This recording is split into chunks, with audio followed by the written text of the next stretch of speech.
Really touchy subject here, but my feeling is that somebody needs to kind of start pushing back from the other direction. So I'm talking about asylum.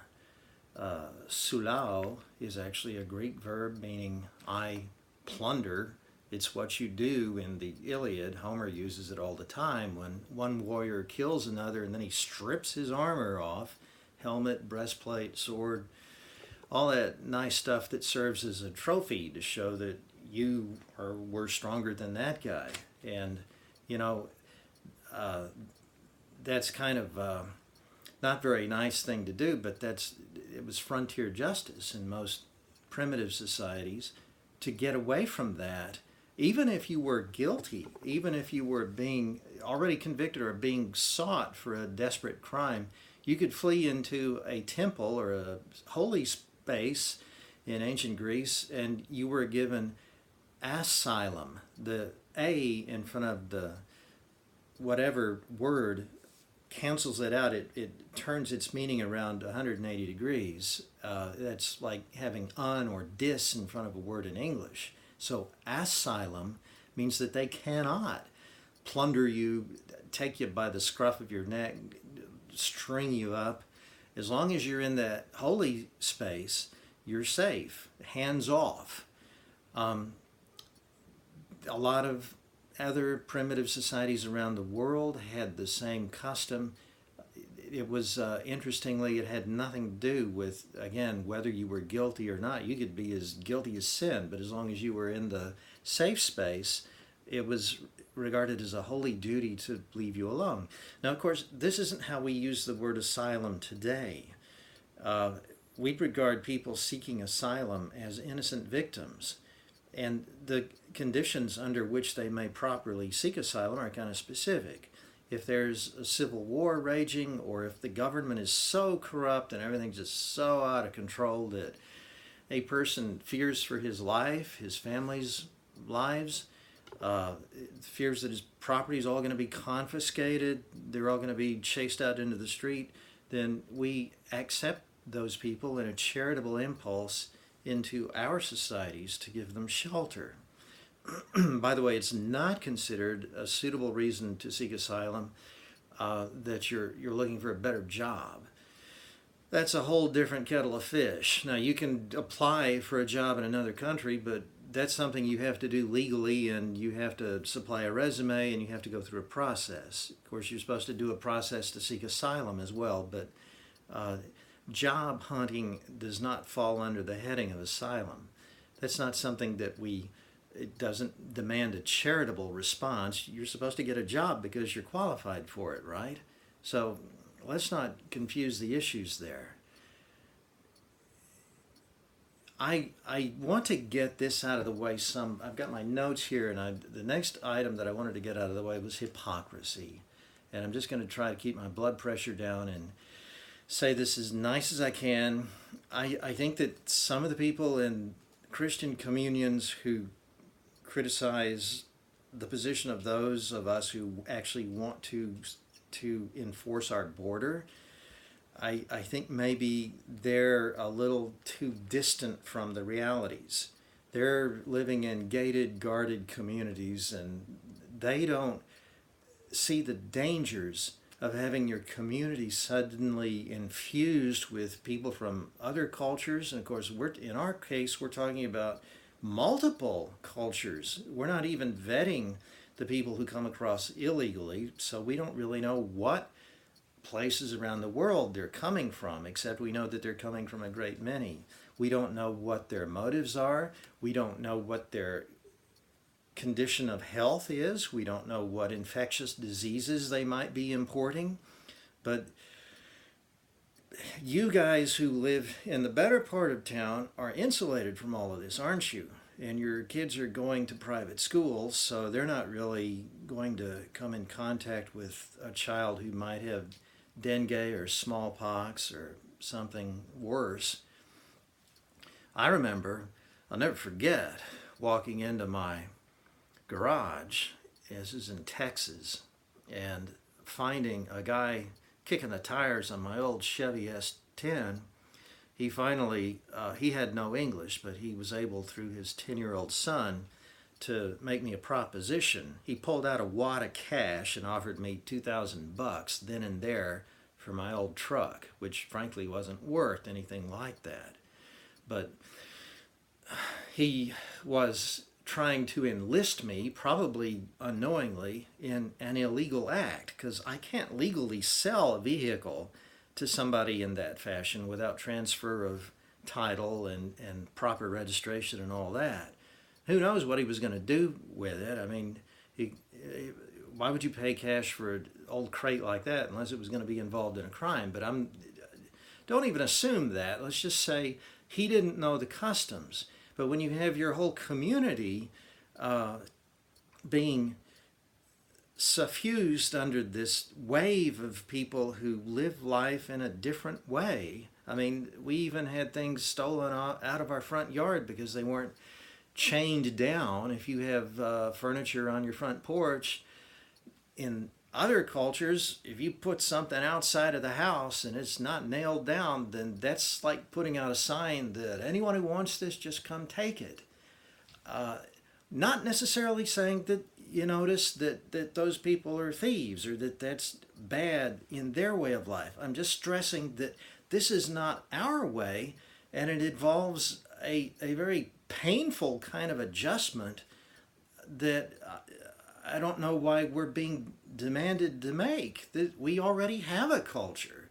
Why do we have to overhaul all of our comfortable default values and try to figure out this new world that we've been forced to live in while the rest of you are comfortably protected? Maybe you can just kind of think about that one.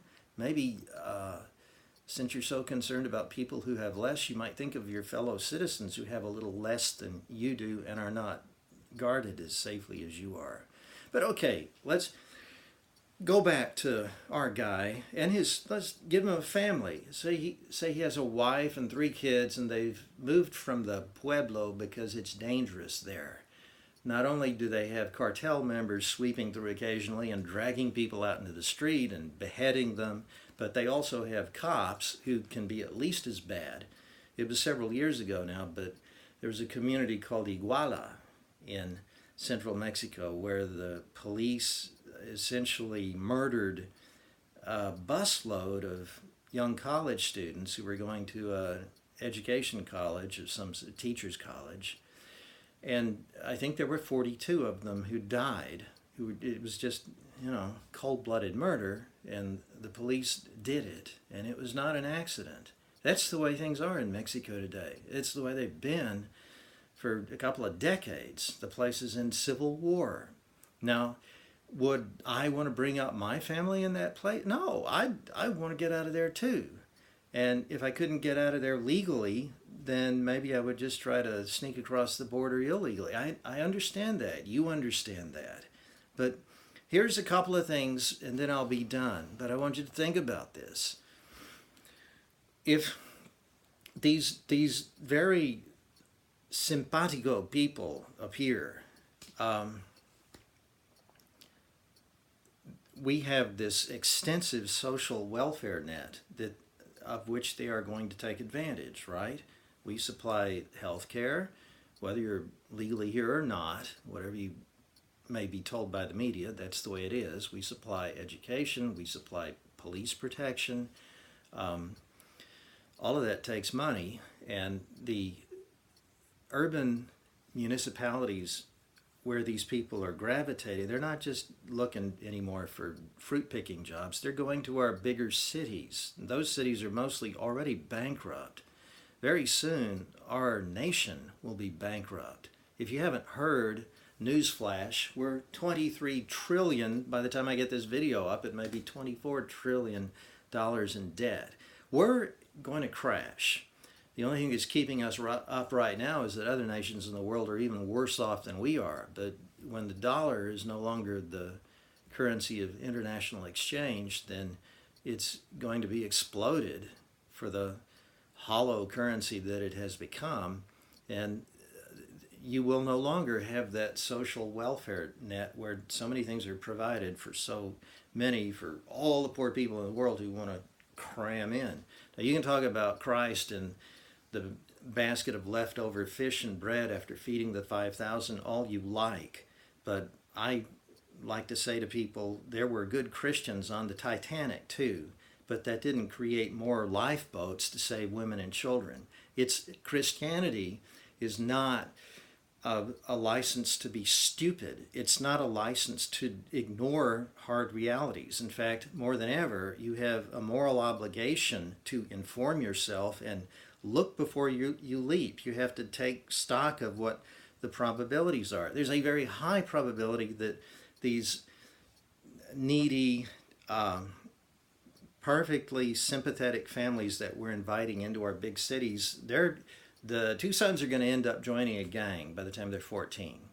The daughter is going to end up in prostitution. You can Google a guy by the name of Jaco Booyens, Booyens, if you want to hear the whole scoop on that. But there are, I don't know how many, he'll tell you, I don't know how many thousands of girls are either kidnapped or even sold by their parents into prostitution in this country every week.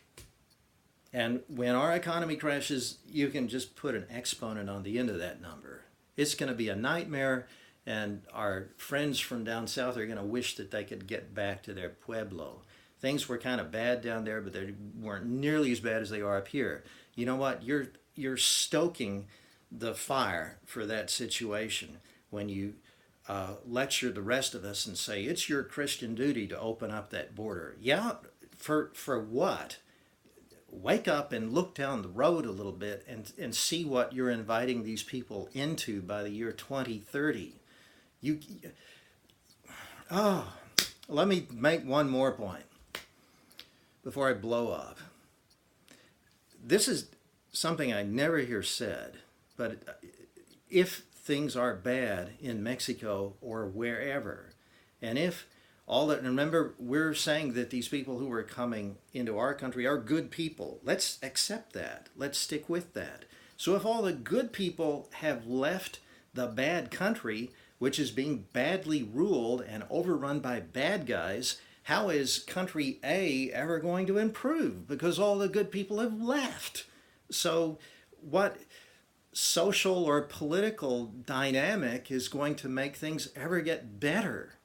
Right now, I think we do, as a neighbor, have an obligation to try to work something out with Mexico, as European nations do with their nations in northern Africa and other places where immigrants are spilling in. But we can work together to make things better at home for these people, as long as we are sensitive to their basic culture. This is what their kids have grown up. Their kids are not going to do well being dragged 1,000 miles over desert into a country where they don't even speak the language.